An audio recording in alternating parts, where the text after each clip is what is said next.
Bismillahirrahmanirrahim. Assalamualaikum warahmatullahi taala wabarakatuh. Tuan-tuan, perempuan, bapa-bapa, ibu-ibu, apa khabar semua? Sihat?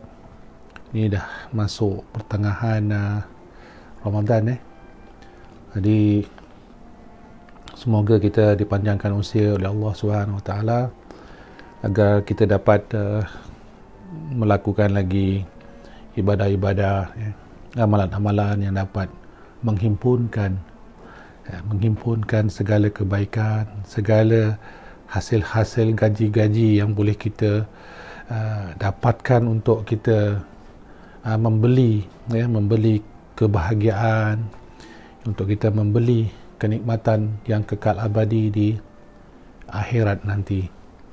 Jadi tuan-tuan dan puan-puan, dunia ini adalah satu laluan sementara yang mana akan membawa kita kepada tempat yang kekal abadi. Maka di situ pentingnya untuk kita sentiasa muhasabah diri, sentiasa berbalik kepada persoalan-persoalan yang akan membawa kita kepada jalan yang benar, realiti. Ulang-ulang kali saya katakan, keluar daripada fantasi.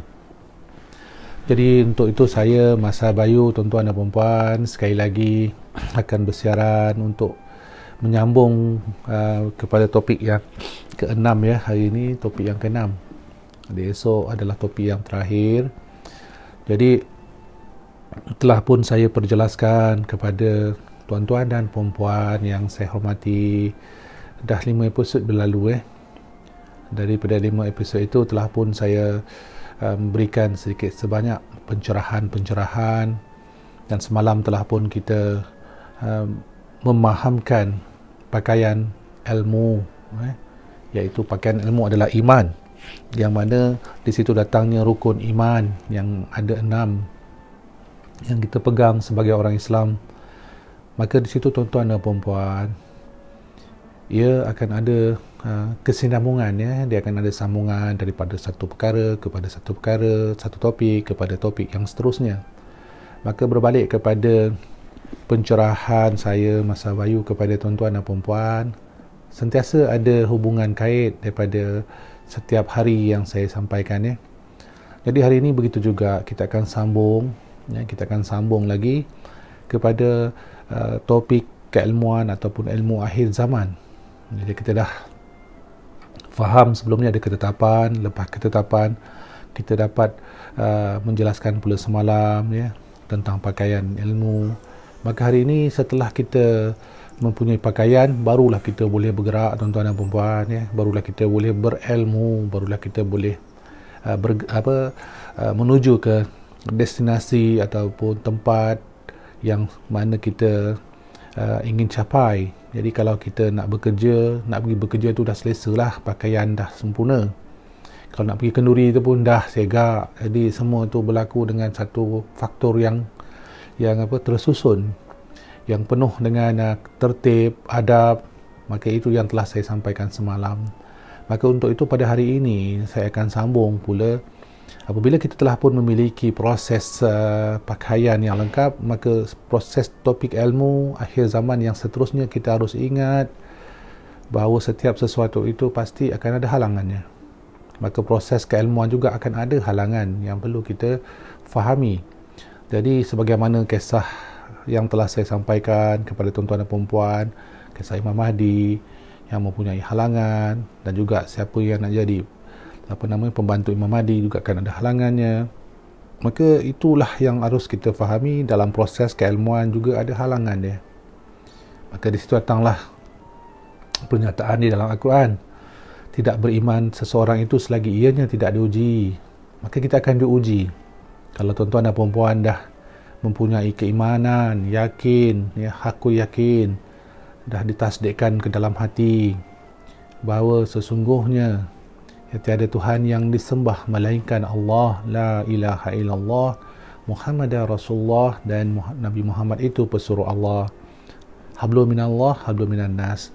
Maka daripada situ kita telah ada persoalan iman, percaya, kerana kita ada ketetapan, dan kita ada keimanan berdasarkan kepada kepercayaan kita Semalam telah saya terangkan, percaya kepada Allah, ya, percaya kepada malaikat, percaya kepada kitab, percaya kepada Rasul, dan percaya kepada kiamat, dan akhirnya percaya kepada qada dan qadar yang telah Allah tetapkan kepada kita. Maka atas kepercayaan itu, mudah ya tuan-tuan dan puan-puan nak sebut percaya ni, nak sebut beriman, semua orang boleh sebut, ya. Saya beriman, saya dah memang beriman, Tuan Palmasa Bayu. Namun apabila kita sampaikan perkataan beriman itu, tuan-tuan dan puan-puan, datanglah satu sosok, ya, iaitu penguji kepada kita. Yang itu selalu saya sebut, penguji kepada manusia adalah iblis, ya. Iblis akan datang menguji kita dengan menggunakan wadah yang ada pada manusia, iaitu nafsunya. Maka ujian iblis akan datang pada kita, iaitu pada ujian nafsu kita.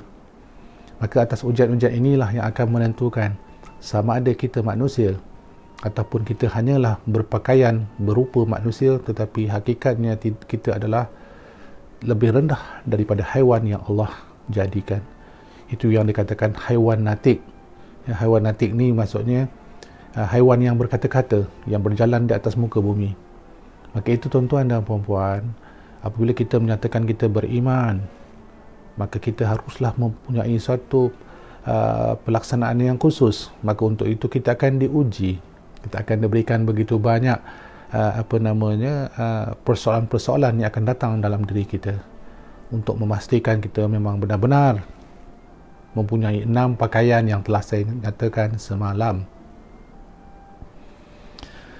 Tuan-tuan dan puan-puan, ulang kali Allah terangkan di dalam Al-Quran dan dimulakan dengan menyebut wahai orang-orang yang beriman.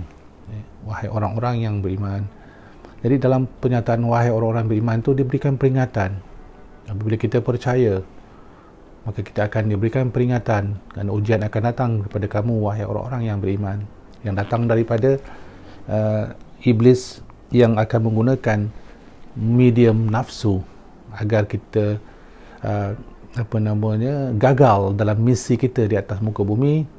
Dan daripada situ barulah kita akan jelas betapa kita sangat-sangat memerlukan Allah di dalam perjalanan kita di atas muka bumi. Maka jika itu yang kita pegang, kerana tidak ada tempat lain yang boleh memberikan perlindungan sebaik-baik perlindungan melainkan Allah Subhanahu Wa Taala, tuan-tuan dan puan-puan. Dan daripada situ Allah telah berikan kita Al-Quran, turunkan kepada junjungan besar kita Nabi Muhammad SAW. Maka untuk itu tuan-tuan dan puan-puan, hari ini saya akan mencerahkan kepada tuan-tuan dan puan-puan persoalan yang berbalik kepada halangan-halangan yang akan kita perolehi, ujian-ujian yang akan kita perolehi dalam proses keilmuan. Jadi apakah halangan dalam proses keilmuan akan menjadi perkara topik yang akan saya bentangkan kepada tuan-tuan dan puan-puan. Maka untuk itu, sebelum saya pergi kepada halangan-halangan itu yang ada 4 halangan utamanya, saya akan pergi kepada cara halangan itu akan sampai kepada kita. Iaitu mesti ada sesuatu, maka ia akan diletakkan kepada satu perkara yang khusus, iaitu nafsu. Nafsu akan menjadi sebagai satu wadah. Kalau semalam kita katakan pakaian, maka ianya adalah suatu pakaian yang bertentang dengan pakaian yang telah saya nyatakan semalam. Namun dia hanya ada satu saja pakaiannya. Kalau semalam kita ada 6 pakaian, tetapi dalam soal halangan dan ujian hanya satu saja pakaiannya, iaitu nafsu. Maka nafsu ini akan menyebabkan kita manusia selalu terkeluar daripada landasan-landasan ataupun ketetapan yang telah diberikan oleh Allah Subhanahu Wa Taala kepada kita untuk kita berjalan di atas muka bumi, untuk kita mengesahkan Allah Subhanahu Wa Taala. Maka kita harus tahu dan kita perlu tahu apakah itu nafsu dan bagaimanakah nafsu itu dapat memberikan kita impak, sama ada nikmat kepada kebenaran ataupun nikmat kepada kebatilan. Dua-dua itu akan sampai, tuan-tuan dan puan-puan. Jadi bagaimana saya katakan tadi, ia menjadi wadah ujian kepada manusia. Maka sebesar-besar ujian yang akan ditempuh oleh manusia tidak lain tidak bukan adalah ujian nafsunya. Berbalik kepada kisah Nabi Allah Adam, tuan-tuan dan puan-puan, kerana itu berlaku daripada awal. maka kejatuhan yang berlaku kepada Nabi Allah Adam adalah pada terasnya nafsu. Beliau telah pun diberikan ujian dengan meletakkan nafsu yang ada pada sifatnya. Maka itu berbezanya di antara jin manusia dengan malaikat. Malaikat tidak mempunyai nafsu, tetapi manusia kita diberikan nafsu, dan begitu juga dengan jin. Maka untuk itu tuan-tuan dan puan-puan, macam saya katakan tadi, kita ada 4 ujian. Namun ujian itu tidak akan kita fahami jika kita tak mengenal nafsu. Maka untuk itu saya memberikan sedikitlah, nak kata perinci itu tak cukup masa. 10 tahun pun nak cerita pasal nafsu tak habis. 100 tahun pun cerita pasal nafsu juga tidak akan habis, tuan-tuan dan puan-puan. Maka saya hanya memberikan kepada tuan-tuan dan puan-puan asas yang untuk kita faham terlebih dahulu di manakah posisi nafsu sebenar-benarnya yang harus kita fahami. Maka ia akan berbalik kepada sifat kita, tuan-tuan dan puan-puan, iaitu sifat tuan-tuan dan sifat puan-puan. Dalam arti kata lain, sifat Adam dan sifat Hawa, adanya nafsu. Maka untuk itu, untuk memahamkan realitinya, keadaannya, maka kita akan kembalikan kepada permulaan nafsu yang ada pada 2 sifat ini terlebih dahulu. Tak bersedia? Saya cuba cakap perlahan-lahan ya, tuan-tuan dan puan-puan, kerana semakin hari semakin agak begitu teknikal sedikit. Jadi saya akan cuba memberikan suatu pencerahan ataupun membuat suatu pendekatan yang boleh tuan-tuan dan puan-puan hadamkan dengan mudah. Maka balik kepada nafsu tu tadi, lelaki ada nafsunya dan perempuan juga ada nafsunya. Kedua-duanya adalah nafsu, perkara yang sama, tetapi ianya berbeza atas sifat masing-masing. Arti kata lain, nafsu perempuan berbeza dengan nafsu lelaki. Apabila kita telah mengetahui nafsu lelaki di mana dan nafsu perempuan di mana, maka di situ akan dapat kita lakukan proses yang saya katakan mengenal 4 ujian utama yang akan kita tempuh. Daripada situ kita akan dapat menyediakan diri kita. Itulah tujuannya pun Masa Bayu berkongsi dengan tuan-tuan dan puan-puan segala perkara sebegini, atas tujuan untuk kita boleh lakukan pada diri sendiri, bukan nak sekadar bercerita ya. Jadi balik kepada persoalan nafsu, ada 2 bahagiannya, iaitu nafsu pada lelaki dan nafsu pada wanita. Bila sebut saja nafsu kepada lelaki, dia hanya ada satu saja, tuan-tuan dan puan-puan. Jadi kita orang lelaki ni, yang bercakap ni pun lelaki, dia ada hanya satu saja nafsunya, iaitu induk nafsunya. Ketetapan nafsunya adalah pada persoalan diri sendiri. Maksudnya macam mana? Nafsu lelaki ada pada dirinya, iaitu dia akan berbalik kepada dirinya sendiri. Maka di situ datangnya yang akan menyempurnakan lelaki. Di situlah permulaan kisah kejadian manusia, iaitu Nabi Allah Adam, yang pada mulanya beliau adalah sendiri. Bila Allah jadikan Nabi Allah Adam, ianya sebagaimana kisah-kisah yang telah saya nyatakan sebelum ini, beliau diletakkan di dalam syurga, tuan-tuan dan puan-puan. Apa yang kurangnya syurga? Tempat yang mana telah diterjemahkan, diterangkan di dalam Al-Quran, tempat yang penuh dengan kenikmatan, mengalirnya sungai-sungai, sungai madu, sungai susu, yang mana ianya sangat nikmat apabila diminum. Ia penuh dengan keindahan-keindahan, penuh dengan segala macam, apa yang dapat saya katakan, pernyataan tidak akan ada ruang untuk menyebut bagaimana ataupun menjelaskan bagaimana nikmatnya syurga. Maka Nabi Allah Adam diletakkan di situ, tuan-tuan dan puan-puan. Tinggal beliau di situ. Namun apabila beliau duduk di situ bersendirian, beliau tidak betah. Beliau rasakan ada sesuatu yang tidak kena. Maka dari situ datangnya persoalan memberikan jawapan bahawa sesungguhnya makhluk tidak boleh hidup sendiri. Sebab itu Allah jadikan setiap sesuatu itu datangnya berpasang-pasang. Nabi Allah Adam duduk dalam syurga, tuan-tuan dan puan-puan. Bukan macam kita di sini duduk dalam dunia. Di syurga, Apa yang tak ada di syurga lengkap selengkap-lengkapnya, indah seindah-indahnya. Tetapi apabila beliau sendiri di dalam syurga, tetap beliau merasakan sesuatu yang tidak lengkap pada dirinya. Maka daripada situ telah Allah jadikan pula Siti Hawa, iaitu isteri kepada Nabi Allah Adam, daripada dirinya sendiri. Maka dalam itu disebut daripada tulang rusuknya, ya. Maka jadikanlah tulang daripada tulang rusuk, dijadikanlah Siti Hawa. Apa yang ingin saya sampaikan di sini, maksudnya di sini tuan-tuan dan puan-puan, dia adalah permulaan kepada manusia, dan daripada bahagian itu telah dipecahkan ataupun telah dileraikan sebahagian kecil, maka dijadikan pula Hawa. Maka perempuan adalah kejadian selepas lelaki. Ada dalam Quran, ya. Jadikan lelaki, kemudian jadikan isteri daripadanya. Ada dalam Quran, jadikan isteri daripadanya, iaitu daripada Adam. Maka di situ menjawab persoalan, adakah Nabi Allah Adam dan Siti Hawa dalam konsep berasingan? Tidak, ya. Dalam Quran sangat jelas, jadikan Adam, kemudian daripadanya dijadikan pula isterinya. Maka di situ datang persoalan wujudnya Siti Hawa ataupun isteri kepada Nabi Adam alaihi salam. Apa yang saya nak terangkan di sini tuan-tuan dan puan-puan, apabila dijadikan Hawa, dijadikan daripada bahagian yang di sebelah kirinya, di tulang rusuknya, dekat dengan jantungnya. Sebab itu perempuan itu dekat sangat dengan hati kita tuan-tuan dan puan-puan, jantung kita bagi orang lelaki. Maka atas sebab itu, bahagian yang ada pada Nabi Adam telah hilang, kerana sebahagian itu telah dijadikan bahagian yang lain. Maka Nabi Allah Adam daripada seorang, dia jadi dua orang.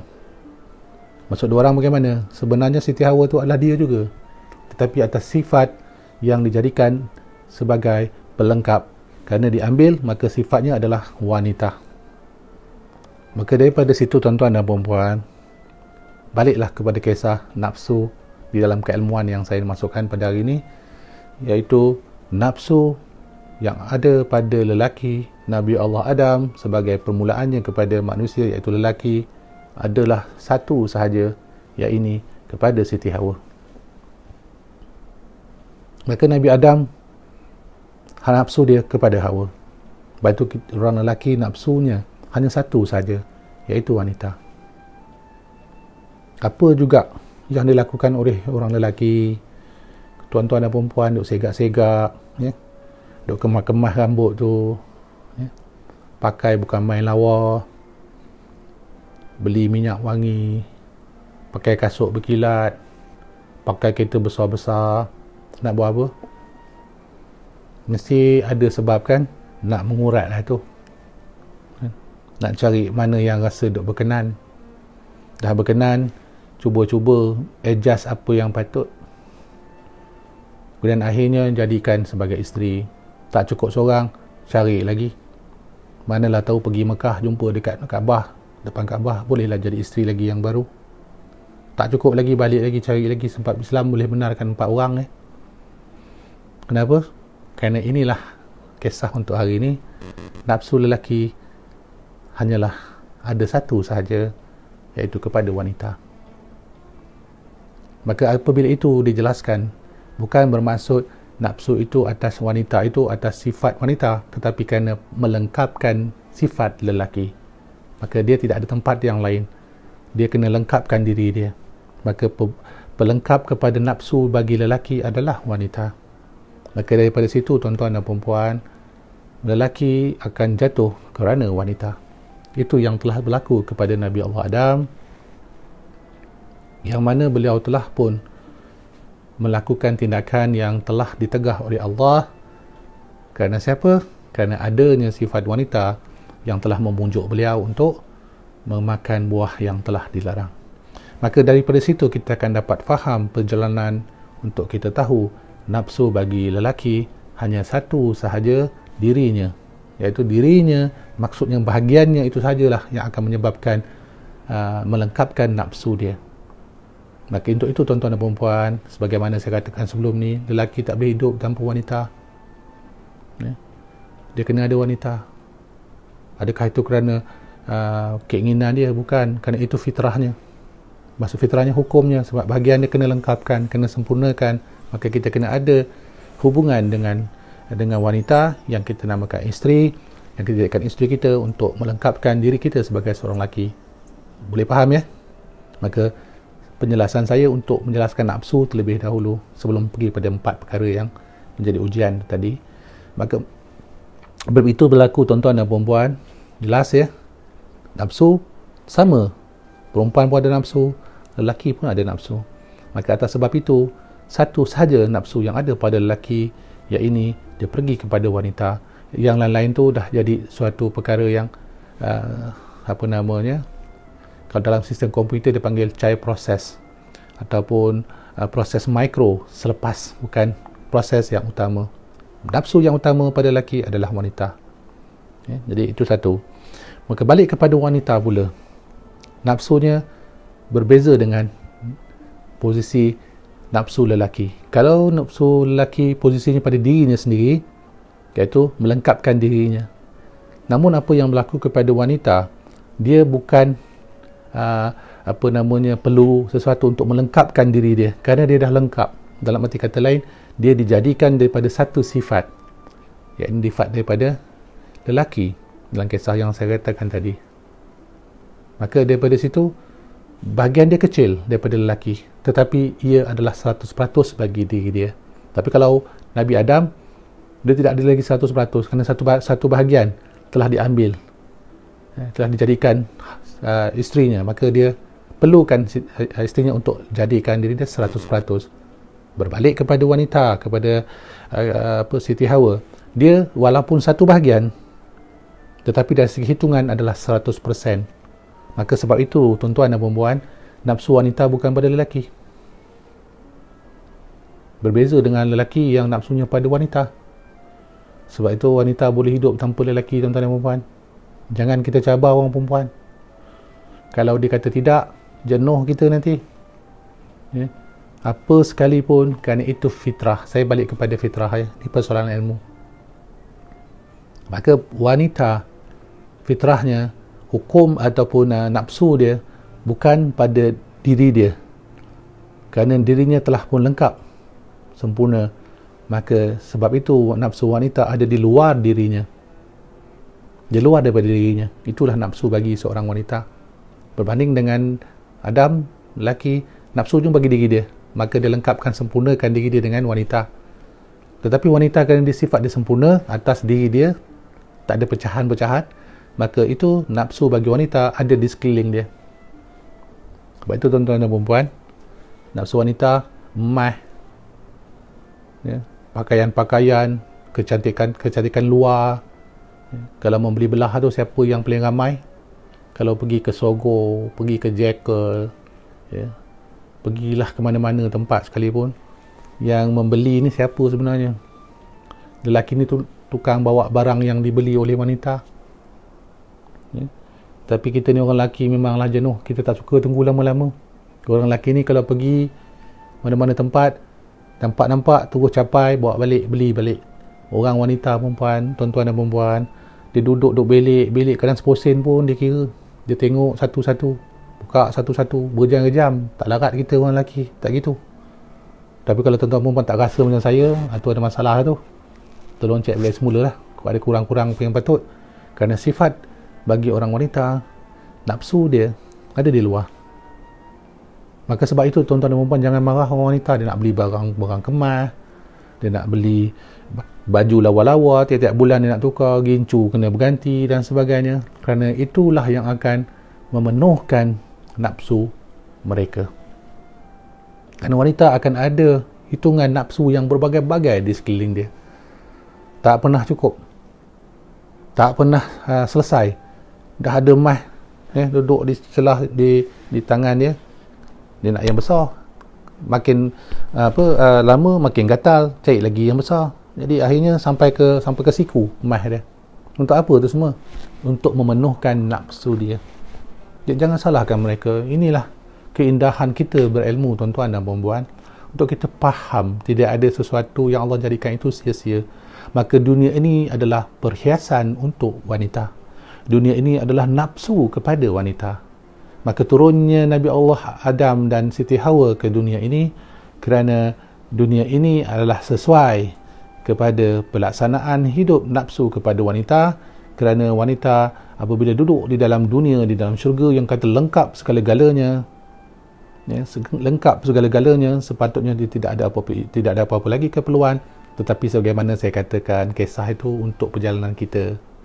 Maka turunnya Nabi Allah Adam dan Siti Hawa ke dunia perjalanan untuk kita. Maka untuk itu kita kena faham perjalanan itu adalah atas faktor keilmuan, sebagaimana topik yang saya bincangkan kepada tuan-tuan dan puan-puan hari ini. Apa dia? Untuk kita faham bahawa nafsulah yang akan mendorong manusia. Nafsulah yang akan mengeluarkan kita daripada syurga. Dan nafsu juga lah yang akan membawa kita masuk dalam neraka. Maka sebesar-besar ujian, sebesar-besar peperangan yang akan dihadapi oleh manusia daripada awal kejadian kisah Nabi Allah Adam sampailah akhir kiamat, peperangan yang ada pada manusia yang sentiasa tidak akan dapat dia kalahkan adalah peperangan nafsu. Saya dalam grup, saya dah tanya dah beberapa hari yang lepas. Saya kata, nafsu tidak boleh dikalahkan, tapi ia boleh ditundukkan. Lalu saya bertanya, tolong berikan jawapan. Apakah jawapannya?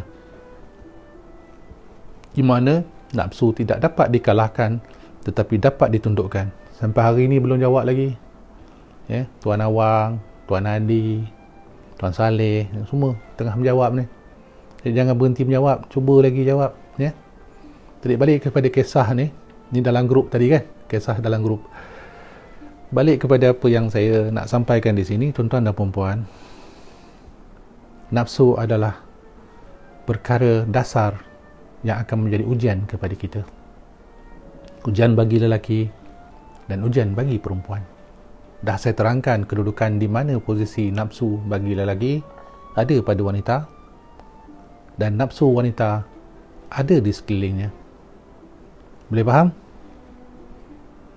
Jadi apa pun yang kita buat lepas ni, bagi orang lelaki, ingat, hati-hati, kerana wanita adalah sumber ilham, dan juga wanita boleh menjadi sumber kepada azab api neraka. Maka untuk itu tuan-tuan dan puan-puan, jelas ya, lelaki nafsunya pada wanita dan wanita nafsunya pada sekeliling. Jadi dah faham yang itu, kita pergi kepada 4 perkara, 4 halangan ilmu yang berbalik kepada nafsu. Pertama, apakah halangan yang pertama? Iaitu kesombongan. Sombong adalah halangan kepada proses ilmu yang paling besar, paling utama. Kerana itulah yang berlaku kepada iblis. Itu yang berlaku kepada satu makhluk yang sebelum itu berada tempat yang sangat tinggi, dimuliakan. Tetapi kerana sombong, beliau telah menjadi makhluk yang dilaknat oleh Allah, dikutuk oleh makhluk-makhluk yang lain. Maka untuk itu tuan-tuan dan puan-puan, perkara pertama di dalam menjadikan kita sama ada manusia yang taat kepada perintah Allah ataupun kita menjadi manusia yang akan dilaknat oleh Allah adalah sifat sombong. Sifat yang akan menyebabkan kita merasa diri kita sentiasa benar, yang sentiasa merasakan diri kita tinggi, lebih baik daripada orang lain, tak mau lagi mendengar cakap, tak mau lagi membuka diri kepada kebenaran walaupun jelas-jelas di depan mata nampak dah ada di bawah fakta, tapi sombong. Maka kesombongan itu menjadi pakaian kepada mereka-mereka yang mencari jalan azab Allah, sebagaimana yang ada pada sifat iblis laknatullah. Maka apabila manusia itu sombong, manusia itu tidak mahu lagi tunduk kepada kebenaran, maka ujian itulah yang akan memberikan satu titik noktah kepada perjalanan ilmu.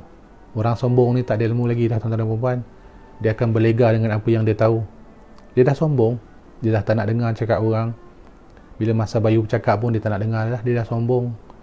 Jadi apa yang Masa Bayu bercakap ni dah seolah-olah macam alah itu biasa-biasa lah tu, tak siapa-siapa tadi, tak pakai kopiah pun Masa Bayu, tak ada pun nampak pakaian macam pakaian orang-orang yang hebat-hebat dalam soal agama. Itu cakap aja tu.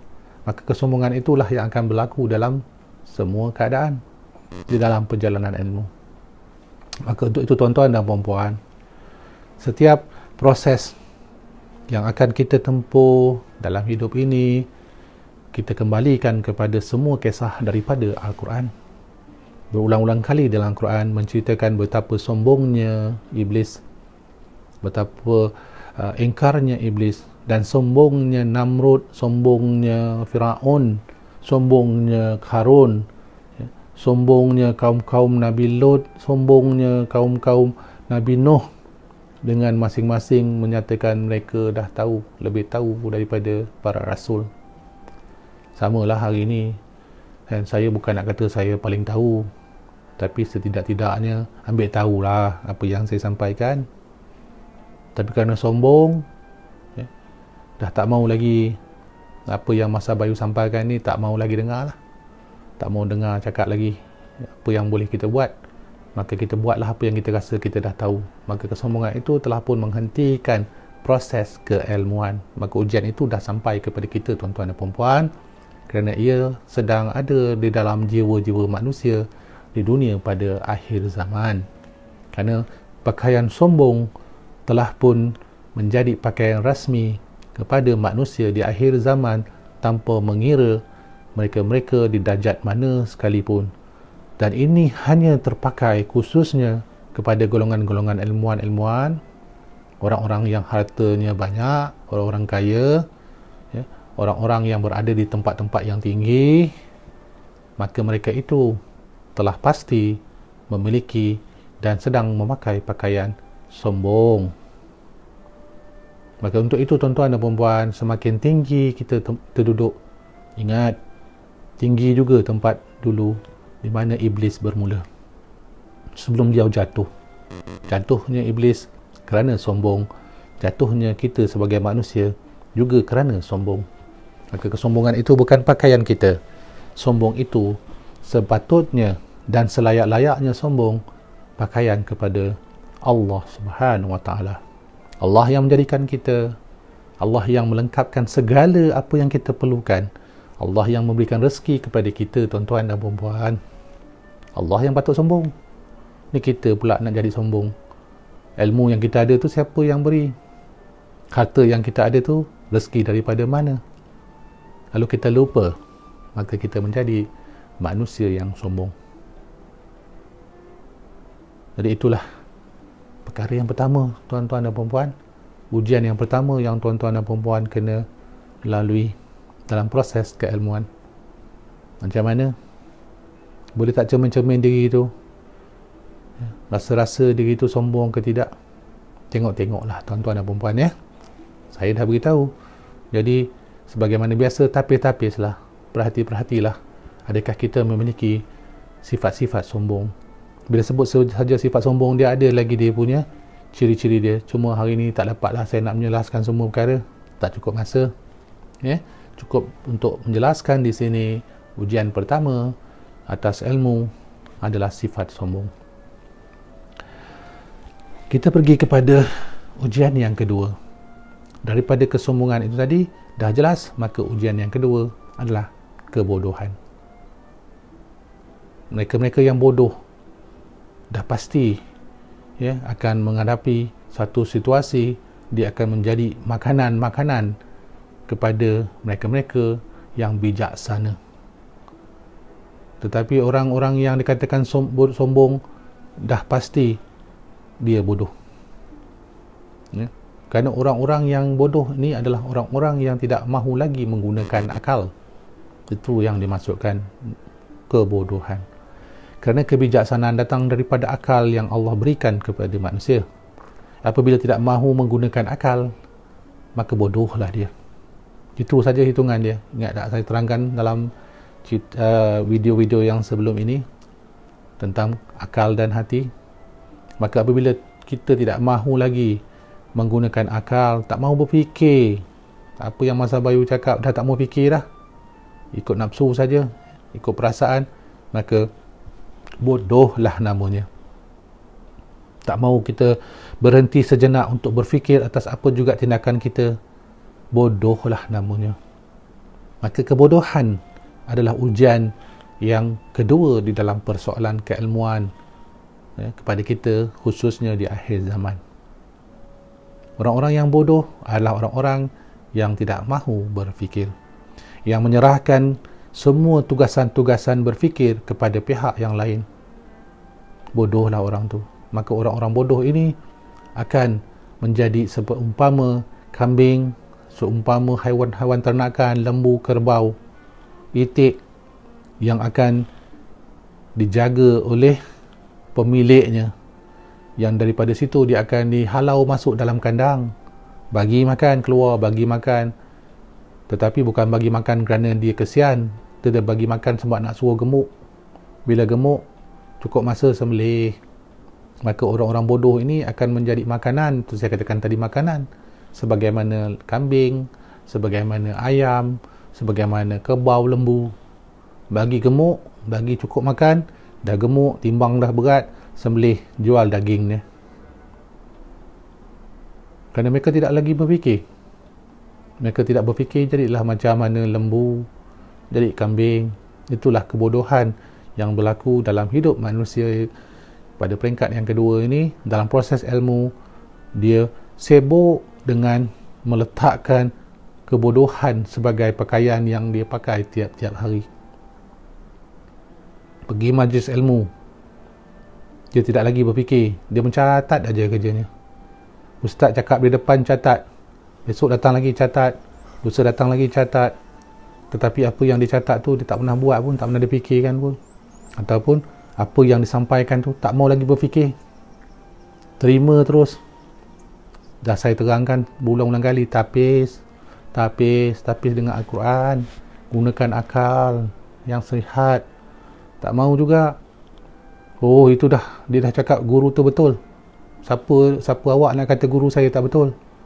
Bodoh lah tu namanya. Kalau tuan-tuan dan puan buat benda yang sama, tuan-tuan dan puan, saya secara rasminya mengesahkan tuan-tuan dan puan bodoh. Nak kata sekali lagi, ya, tuan-tuan dan puan bodoh. Kalau nak kata saya menuduh, tidak, saya sanggup duduk di depan Allah jadi saksi mengatakan tuan-tuan dan puan bodoh masa tu. Masa apa? Masa di dunia lah. Masa Bayu bercakap tapi tak nak dengar, masih lagi tidak mahu berfikir atas perkara yang sampai, terus terima bulat-bulat. Maka itulah persoalan ujian yang datang kepada kita dalam berilmu. Orang yang bodoh, dia tidak ada keupayaan untuk memposisikan diri dia menjadi pemimpin kepada apa-apa sekalipun, malah kepada diri dia pun dia tak mampu pimpin sebab dia bodoh. Bila orang bodoh ni, yelah orang bodoh, nak cakap macam mana lagi sebut bodoh suka ke tuan-tuan dan puan-puan? Saya pasti tuan-tuan dan puan-puan, ibu-ibu, bapa-bapa tidak suka disebut bodoh. Kalau orang Jawa kata goblok, orang-orang goblok ni orang-orang bodoh kerana dia telah melakukan perkara yang bodoh.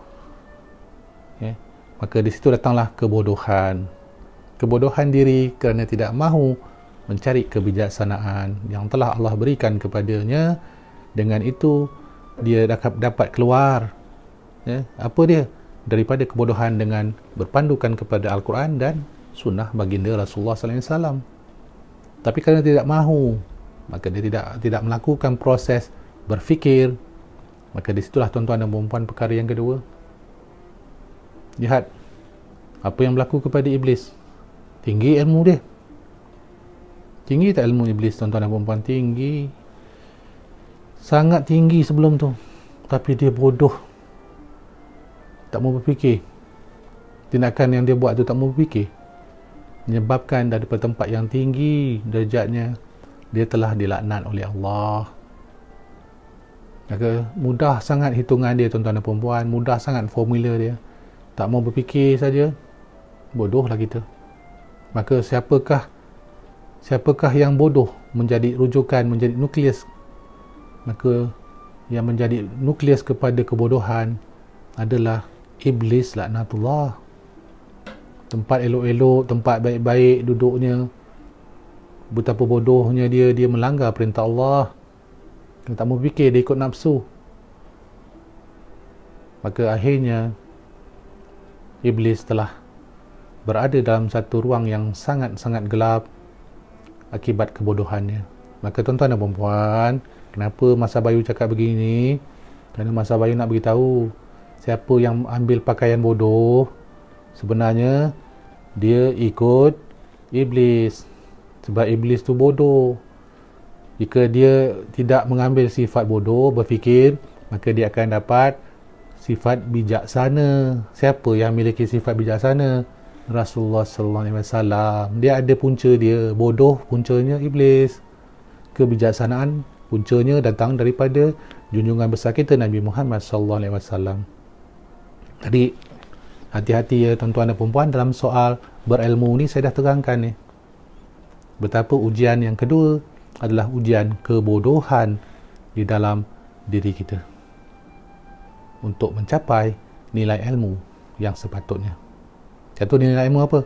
Yang mana ada rujukan syariatnya daripada Al-Quran. Itu dah nombor 2 ya tuan-tuan dan puan-puan. Macam mana boleh faham? Laju sangat ke saya bercakap? Tak ada ya? Maka masuk kepada yang ketiga. Apakah perkara yang ketiga? Ujian yang ketiga datangnya kepada manusia, iaitu datangnya sifat yang dikuasai oleh kemarahan. Sebut saja marah ni, orang marah dah tak ada guna akal dah. Dia akan dikawal oleh nafsu, dikatakan nafsu amarah. Dia akan menjadi manusia yang tidak boleh lagi dengar cakap orang. Orang tengah marah boleh tak kita tegur dia? Bila mereka itu dalam keadaan marah, sifat marah, pakaian marah itu akan menghilangkan keseimbangan diri. Maka daripada situ dia akan menghilangkan proses keilmuan. Dah tak boleh belajar lagi dah. Orang dah marah ni tak boleh diajar. Kerana apa pun yang kita akan buat, dia akan tolak. Orang marah. Maka apabila kita lihat itu berlaku kepada iblis, beliau telah marah. Bila beliau marah, maka beliau telah melakukan tindakan, dah tak mau dengar lagi dah nasihat daripada yang lain, dan beliau telah menjadi pendendam, jadi orang yang rasa diri dia penuh dengan kekesalan, tetapi bukan kekesalan pada diri sendiri, kekesalan pada pihak-pihak yang lain. Maka ujian itu datang. Bila ujian itu datang, terhentilah perjalanan ilmu kepada beliau. Kerana beliau mula menghimpunkan rasa-rasa dendam kesumat, menghimpunkan rasa-rasa hasad, dan mencari jalan untuk melepaskan marah itu kepada pihak yang dia tersasarkan.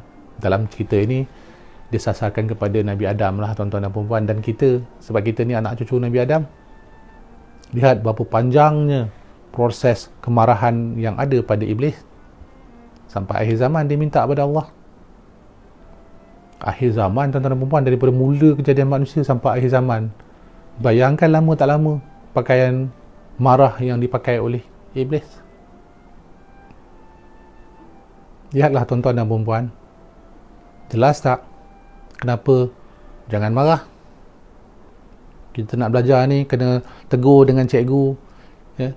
Kena tegur dengan guru, kena tegur dengan ustaz, kena tegur dengan profesor. Senyum. Kenapa? Kalau kita marah, ya, bermakna kita jadi iblis. Kita ambil pakaian iblis. Macam cerita Piramli lah, kalau marah kena jual. Jadi tuan-tuan dan puan-puan, jangan sampai kena jual. Atas faktor inilah kenapa kita nak memahami apa yang saya sampaikan pada hari ini. Faktor yang ketiga ujiannya adalah ujian kemarahan yang akan menyekat perjalanan ilmu kita. Kita akan sibuk dengan mencari jalan untuk melepaskan rasa marah. Maka di situlah datangnya fitnah-fitnah, tomahan-tomahan, sebagaimana fitnah yang telah diberikan oleh iblis kepada Adam. Maka mereka-mereka yang memiliki sifat amarah maka menjadi manusia yang sentiasa mempunyai hasad kepada pihak yang lain. Tuan-tuan dan puan-puan, dalam Al-Quran banyak sekali bercerita tentang sifat amarah, yang mana ia ada pada dua keadaan, iaitu mereka-mereka yang ingkar kepada perintah Allah mempunyai sifat-sifat amarah. Namun apabila diletakkan kepada perkara yang kedua, amarah itu adalah atas sifat Allah yang akan murka kepada makhluk-makhluknya yang tidak melaksanakan amanah di atas muka bumi. Allah murka, Allah bukan marah lagi. Kerana marah adalah sifat makhluk, tetapi bila sampai kepada Allah, Allah murka. Bila Allah murka, maka tak ada siapa lagi yang boleh membantu kita, tuan-tuan dan puan-puan. Maka berhentilah perjalanan kita. Hilanglah segala nikmat rahmat hidup di atas muka bumi. Belum lagi sampai ke akhirat, kita akan jadi manusia yang gelisah, manusia-manusia yang tidak pernah rasa senang, tenang dalam hidup dia. Cuba tengok orang yang cepat marah, panas baran. Macam mana hidup dia? Tengok macam Masa Bayu, senyum aja. Nampak tak muka panas baran saya? Ya? Tak nampak kan? Nampak senyum aja. Sengih aja Masa Bayu. Jadi janganlah panas baran. Bila panas baran, maka itu membawa sifat yang akan menjauhkan kita daripada ketenangan. Adik tuan-tuan dan puan-puan, setiap apa yang saya sampaikan kepada tuan-tuan dan puan-puan adalah perkara-perkara yang berbalik kepada realiti yang boleh kita praktikkan. Tak ada pun yang saya cakap ataupun saya sampaikan ini hanya sekadar nak mencatat. Semua yang saya sampaikan ini semua ada pada diri kita. Ada keupayaan kita nak lakukan. Ya. Daripada kisah sombong, ya. Kemudian bercerita tentang kebodohan kita, ya. Kemudian yang ini kemarahan, semua itu boleh kita lalui sebenarnya, boleh kita elakkan.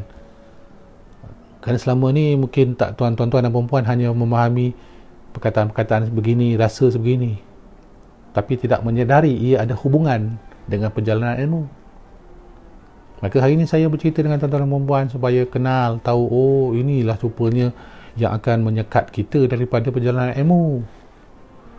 Inilah caranya saya nak sampaikan kepada tuan-tuan dan perempuan. Persoalan-persoalan yang saya sampaikan, berita-berita yang saya kongsikan dengan tuan-tuan dan perempuan, hasil kajian yang cuba dengan berbagai cara, dengan berbagai-bagai jalan, dan akhirnya saya temui, oh ini caranya, ini kaedahnya. Dan bila saya temui, saya kongsikanlah dengan tuan-tuan dan perempuan macam mana saya buat hari ini. Walau tak ramai tak apa, yang dah sudi terima tu alhamdulillah. Islam pun bukan tu ramai kan. Islam kan datangnya daripada keadaan yang asing, sikit aja yang ikutnya dulu. Kisah baginda Rasulullah SAW dulu kan sedikit sangat yang ikut. Beribu-ribu manusia yang ada pada saat itu, hitungan yang berjuta manusia pada saat itu, yang ikut Rasulullah berapa ramai? Maka sama jugalah agaknya kisah saya ni, kisah Masa Bayu buat ilmu, tak ramai yang ikut. Tetapi pasti sampai satu masa nanti, saya yakin kerana kebenaran akan menidakkan kebatilan. Akan ramai akan faham. Cuma masa tu dah tak jumpa lagi lah kot Masa Bayu. Jadi balik kepada kisah yang telah saya sampaikan tentang kemarahan, itu juga adalah isu yang perlu kita fahami. Dia menjadi pakaian kepada menghalang perjalanan ilmu. Tuan-tuan dan perempuan, cuba fahamkan ya. Ibu-ibu, bapa-bapa, jika bahasa saya ini terlalu sukar untuk difahami dalam bahasa Indonesia, ya, saya cuba lantunkan, cuba menyampaikan agar bisa difahami. Ya. Alon-alon kata orang Jawa. Ya. Buat dengan perlahan-lahan, tetapi kita teruskan dengan azam. InsyaAllah 3 ujian ini yang telah saya jelaskan akan dapat dilaksanakan untuk dihindar daripada diri kita. Maka kemarahan jangan kita ambil itu adalah halangan ataupun ujian yang ketiga. Maka apakah yang keempat? Bila kita masuk kepada perkara yang keempat, ianya selalu berlaku dan kerap berlaku. Apa dia? Malas. Jadi bila orang malas ni, nak bagi apa pun tak jalan lah tuan-tuan dan puan-puan. Kenapa dia ni tak pandai kat sekolah? Dia tu pemalas, kata cikgu. Bila dia malas, malas belajar, malas membaca, malas menulis, malas, semua malas. Jadi bila orang malas, maka orang itu tidak ada lagi ruang untuk dia berilmu. Dah malas, belajar pun dah tak nak macam mana dia nak dapat ilmu? Maka perkara yang keempat, ujian yang keempat datang kepada manusia adalah kemalasan. Maka malas ini nampak macam bahasa mudah ya tuan-tuan dan puan-puan. Tetapi bila kita sebut saja perkataan malas dalam diri kita, hati-hati. Kerana apa? Kerana itu juga datangnya, ibunya adalah daripada iblis. Sebab iblis malas lagi. Malas apa? Malas nak berfikir. Jadi tuan-tuan dan puan-puan yang tak mahu berfikir lagi, malas nak berfikir, dia akan sebut perkataan, malaslah, tak nak buat lah. Bila sebut saja malas, maka jika puan-puan di rumah, bila suami cakap sesuatu dan puan-puan pula balas dengan perkataan malas lah bang, malas saja, berarti puan-puan dah jadi sifat iblis kepada suami, derhaka dah tu. Sebagaimana derhakanya iblis kepada Allah. Jadi jangan sebut malas-malas ni. Kalau rasa tak nak buat pun jangan keluar perkataan malas. Buanglah sebutan malas dalam kamus kehidupan kita, kerana dia ujian kepada perjalanan ilmu. Sebab itu saya daripada dulu saya sentiasa jaga diri saya, lidah saya khususnya, daripada sebut perkataan malas. Malasnya nak bangun tidur. Sebut perkataan malas saja tu, asal sebut malas saja tu kita dah sarung pakaian dia. Pakaian siapa? Pakaian iblis. Nak solat malas, nak kerja malas, semua malas. Maka istilah malas nampak kecil kan tuan-tuan dan puan-puan?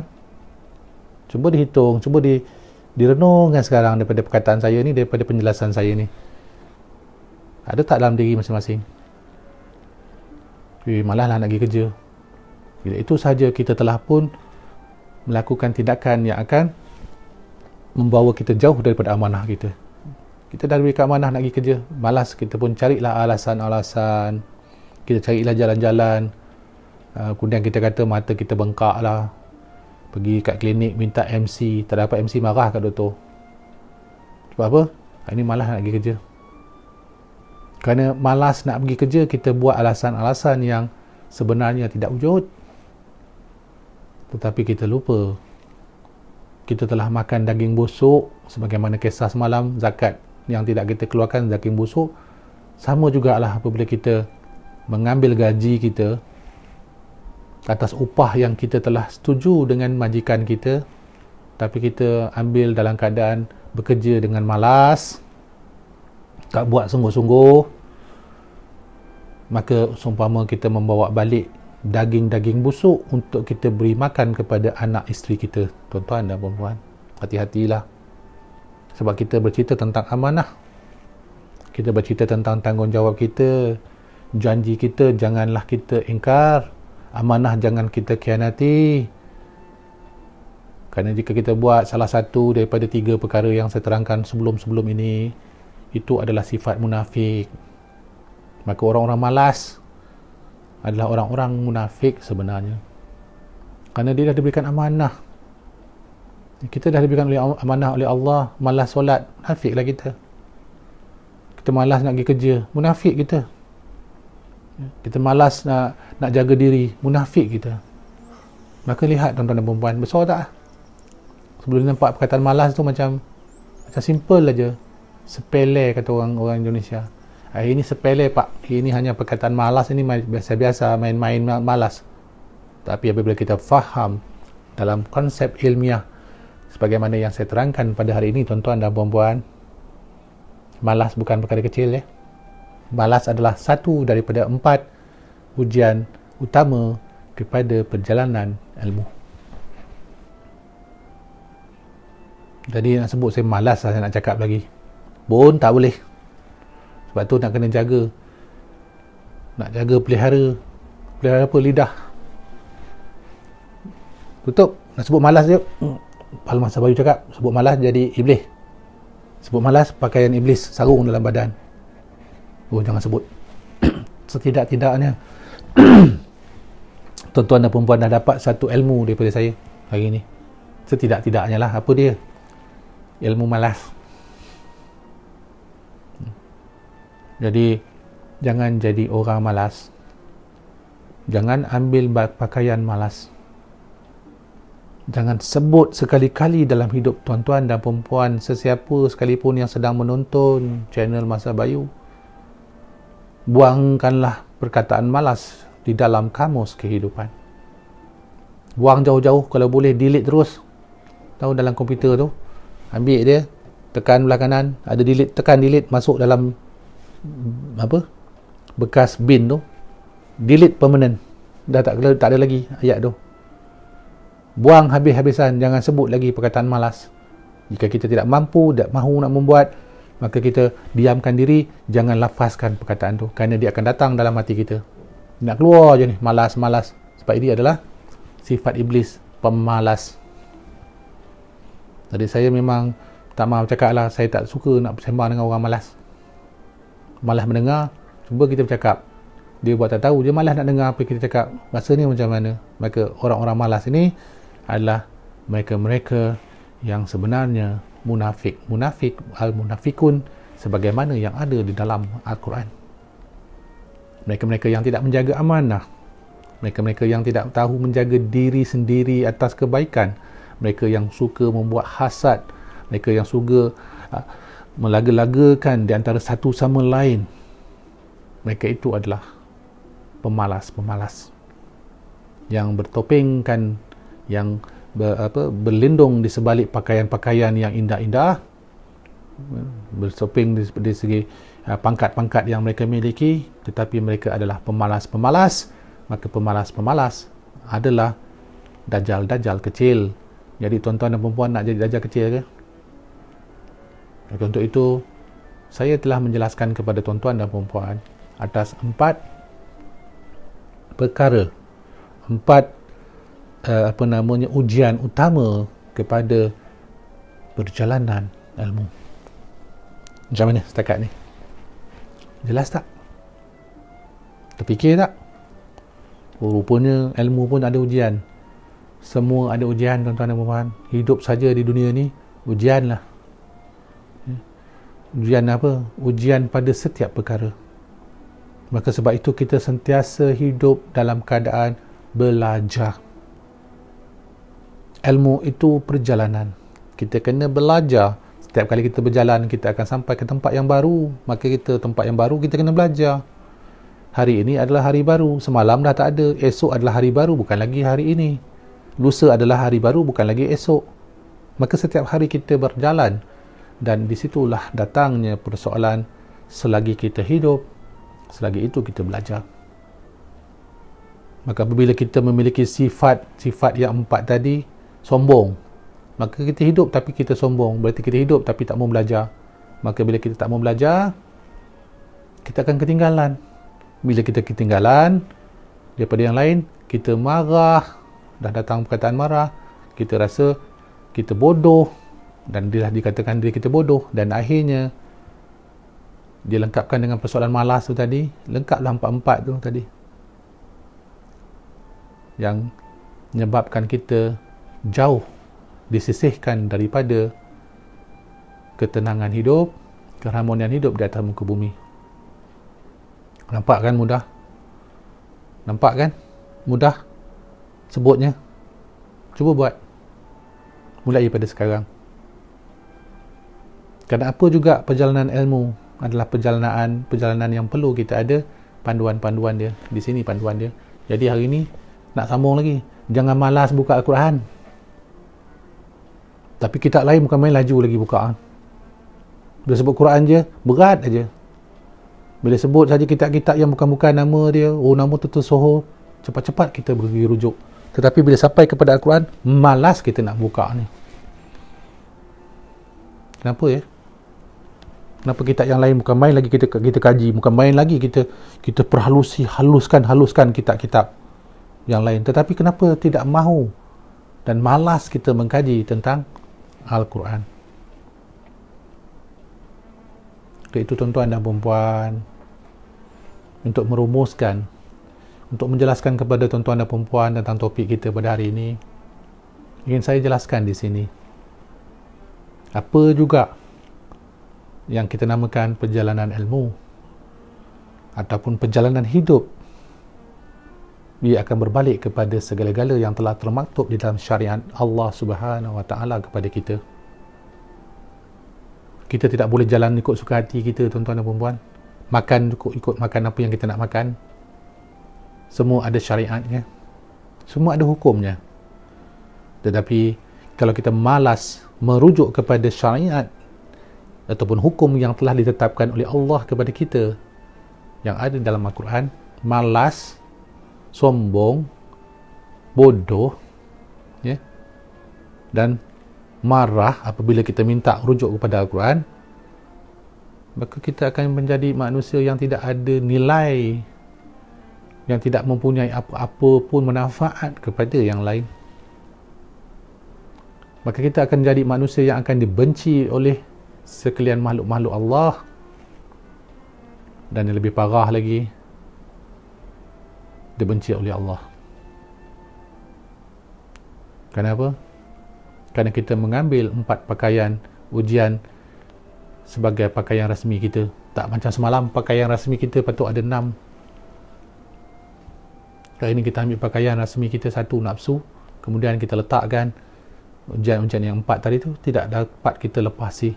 Maka kita akan menjadilah diri kita dalam kelompok-kelompok yang perasan-perasan, yang sombong, yang rasa diri dia hebat, rasa diri dia tahu, rasa diri dia Imam Mahdi, macam lah. Tapi bila suruh sebut aja rasa sebagai Dajjal, tak mau pula sebut. Tapi Imam Mahdi, saya rasa saya Imam Mahdi. Tapi sebut kau Dajjal, siapa berani sebut? Siapa berani terima? Dia nak yang baik saja.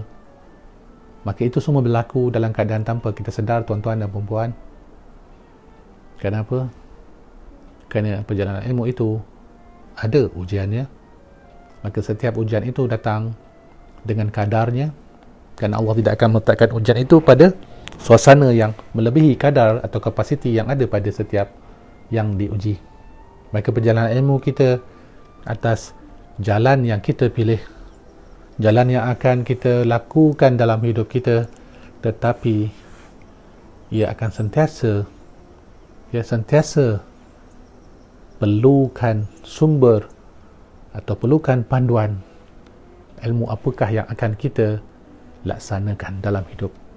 Maka untuk itu saya Masa Bayu ingin mengajak lagi, tak putus-putus Masa Bayu ni nak mengajak tuan-tuan dan puan-puan melalui proses ilmu yang berpandukan kepada Al-Quran dan Sunnah baginda Rasulullah sallallahu alaihi wasallam.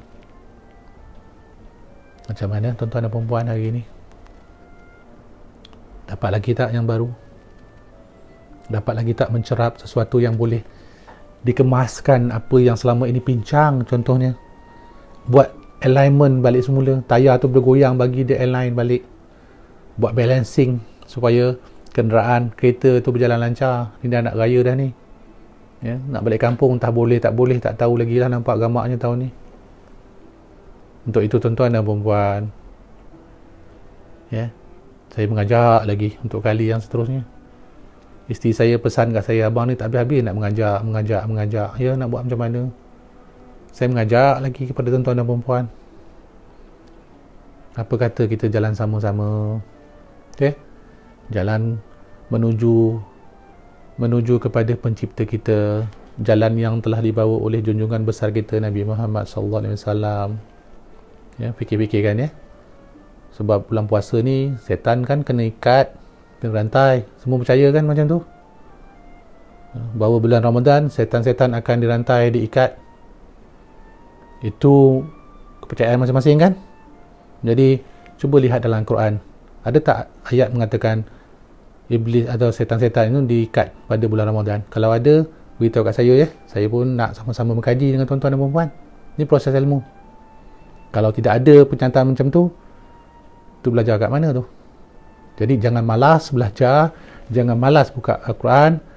Jika tidak, kita akan jadilah setan-setan yang dirantai sebagaimana kita percaya oleh iblis laknatullah. Maka tuan-tuan dan puan-puan, untuk itu ingat apa yang dapat saya rumuskan dalam soal kita hari ini. Pakaian yang akan dijadikan sebagai satu proses untuk menguji kita adalah dasarnya pada nafsu. Lelaki nafsunya pada wanita, wanita nafsunya pada sekeliling dia. Maka daripada situ akan datang 4 ujian utama. Pertama, kesombongan, kedua, kebodohan, ketiga, kemarahan, yang keempat, kemalasan, iaitu malas. Dan untuk itu, semoga segala input dan segala informasi ini dapat memberi manfaat kepada kita, kerana yang baik-baik itu datang daripada Allah. Kalau ada kekurangan yang saya sampaikan, itu pasti daripada saya, yang mana sifat sebagai manusia sentiasa kurang dan sentiasa nak belajar, nak jalankan perjalanan ilmu, dan mudah-mudahan kita dapat beroleh kejayaan yang akan membawa kita kembali kepada Allah dengan senyuman. Assalamualaikum. Salam sejahtera daripada saya, Masa Bayu.